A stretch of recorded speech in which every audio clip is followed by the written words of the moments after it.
જવાન જય કિસાન જગતના તાત એવા ખેડૂત મિત્રોનું હું વિજય ખટાણા મારી આ YouTube ચેનલની અંદર હાર્દિક સ્વાગત કરું છું. આજના વિડીયોના માધ્યમથી આપણે એ જોવાના છીએ કે જમીનના પોષક તત્વોમાં ગૌણ તત્વો એટલે કે આજે આપણે સલ્ફર વિશે વાત કરવાના છીએ. સલ્ફર એટલે કે જે પોતે ફૂગનાશક તરીકે કામ આપે છે અને તેલીબીયા પાકની અંદર તેલની ટકાવારી વધારવા માટે આપણે સલ્ફરનો ઉપયોગ કરતા હોઈએ છીએ. સલ્ફરને આપણે પોતે નાઇટ્રોજનનો ઉદ્દીપક તરીકે કામ કરતા હોય છે. જો નાઇટ્રોજનનો આપણે યોગ્ય ઉપયોગ કરાવવો હોય તો સલ્ફર આપવું જરૂરી છે. તો આજે આપણે સલ્ફર વિશે જાણીએ એટલે કે ગૌણ પોષક તત્વોની અંદર આપણે સલ્ફર જાણીએ. આગલા વિડીયોની અંદર આપણે કેલ્શિયમ વિશે જણાવી દીધું છે. આજના વિડીયોની અંદર એટલે કે બીજો વિડીયો આપણે પોષક તત્વોની ગૌણ પોષક તત્વોની અંદર છે જેમાં સલ્ફર વિશે જાણવાના છે. સલ્ફર એટલે પોતે પ્રોટીનની માત્રા વધારવા માટે આપણે સલ્ફરની જરૂર પડતી હોય છે. સાથે સાથે તેલની ટકાવારી વધારવા માટે પણ આપણે સલ્ફરની જરૂર પડતી હોય છે. સલ્ફર પોતે ફૂગનાશક તરીકે કામ આપે છે. કોઈ પણ પાકની અંદર આપણે સલ્ફરનો રેડો પાવો હોય તો પણ આપણે સલ્ફર ફૂગનાશક તરીકે કામ આપે છે, રેડો પાઈ શકીએ છીએ. સલ્ફરની ઉણપ એટલે કે નાઇટ્રોજનની જે રીતે ઉણપ આપણને જોવા મળે છે તેની વિપરીત અસર આપણને સલ્ફરની અંદર જોવા મળે છે. જેમ નાઇટ્રોજનની ઉણપ આપણને જૂના પાંદડા એટલે કે જે નીચેના પાંદડા હોય છે તે પીળા પડીને ખરી જતા હોય છે, તો આપણને સલ્ફરની ઉણપની અંદર નવા પાંદડા પીળા પડીને સાથે છોડ નાનો રહે અને વૃદ્ધિ વિકાસ અટકી જતો હોય છે. એટલે કે આપણે સલ્ફરની ખામી હોવાને કારણે નવા પાંદડા પીળા પડી જતા હોય છે, છોડ નાનો રહી જતો હોય છે અને વૃદ્ધિ વિકાસ અટકી જતો હોય છે. અને આપણે તેલની ટકાવારી જે તેલીબીયા પાકની અંદર તેલની ટકાવારી ઘટવા લાગતી હોય તો તે પણ આપણે એક સલ્ફરની ઉણપ જોવા મળે છે.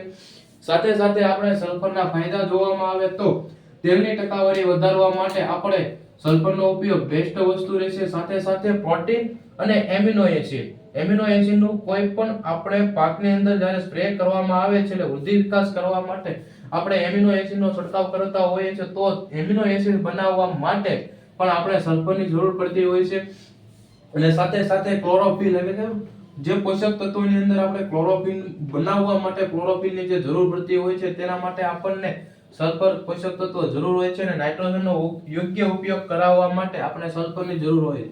સલ્ફર એ નાઇટ્રોજનનો ઉદ્દીપક તરીકે કામ કરે છે અને નાઇટ્રોજનનો આપણે યોગ્ય ઉપયોગ કરાવવો તો સલ્ફરનો pH માં આપી દઈએ તો પણ આપણને નાઇટ્રોજનનો યોગ્ય ઉપયોગ થતો રહે છે. અને સાથે સાથે સલ્ફરની આપણે ઉણપ એટલે સલ્ફરની કમી, સલ્ફર ઓછું થવાનું કારણ શું? તો આપણી જમીનની અંદર સતત આપણે યુરિયા અને ડીએપી નો વધારે ઉપયોગ કરતા હોઈએ છીએ, એટલા માટે આપણી જમીનની અંદર આપણી જમીનની અંદર સલ્ફર ઓછું થતું જાય છે અને સતત એકનો એક પાક આપણે વધારે પડતો કરતા હોઈએ છીએ. એટલે કે એકનો એક પાક વાવવાનો, એકને એક સિઝનની અંદર આપણે એકનો એક પાક વાવતા હોઈએ તો તે સમયે આપણા પાકની અંદર સલ્ફરની ઉણપ જોવા મળતી હોય છે. અને સાથે સાથે આપણે રાસાયણિક ખાતરનો ઉપયોગ વધારે કરતા હોય તો તેની અંદર સલ્ફરનું પ્રમાણ નહીવત પ્રમાણમાં આવતું હોય તો પણ આપણને સલ્ફરની કમી જોવા મળે છે. આપણે છાણિયા ખાતરનો મહત્તમ ઉપયોગ કરતા હોઈએ તો આપણને સલ્ફરની કમી જોવા મળતી નથી.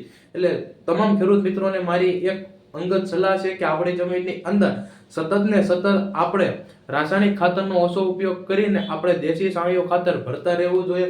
અને સાથે સાથે આ સારાંશ આપણે ટૂંકમાં જોઈએ તો પ્રોટીનની માત્રા વધારવા માટે, તેલની માત્રા વધારવા માટે અને ગુણવત્તા, કોઈ પણ પાકની છોડની ગુણવત્તા વધારવા માટે સલ્ફરની જરૂર પડશે. તો હવે આપણે સલ્ફર માર્કેટમાં કઈ રીતે મળે છે? સલ્ફર 80% અને 90% આપણને માર્કેટમાં મળતા રહેતા હોય છે. તો સલ્ફર 80% અને 90%માં ફરક શું છે? તો કે સલ્ફર ને 80% અને 90% ની અંદર કોઈ ઝાઝો ફરક જોવા મળતો નથી. સલ્ફર 90% આપણે વખાડામાં રેડો કરીને પાઈ શકીએ છીએ. અને સાથે સાથે સલ્ફર 80% છે જેને આપણે ડ્રીપમાં ઓગાળીને આપી શકીએ છીએ. સલ્ફર 90% ડ્રીપમાં નહીં આપવાનું કારણ એ છે કે તે ગઠ્ઠો થઈ જવાને કારણે ડ્રીપ ચોકેપ કરવાનો પ્રશ્ન વધારે રહે છે. એટલે આપણે સલ્ફર 90% ડ્રીપમાં નથી આપતા અને સલ્ફર 80% આપણે ડ્રીપમાં આપવાનું, સલ્ફર 90% નો રેડો કરવાનો હોય છે.